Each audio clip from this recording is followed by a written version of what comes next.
These are wild bits of gear here. Greens aren't going to like this one, I understand. But watch this. Just strips the bark.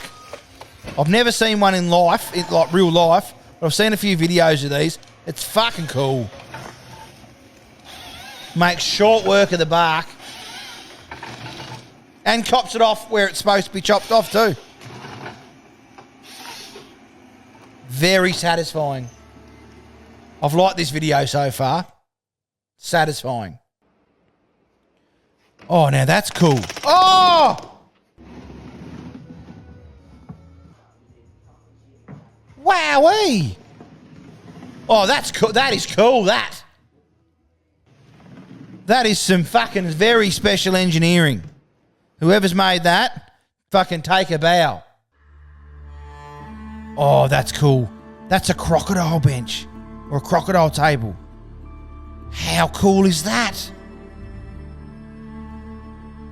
That's fucking clever.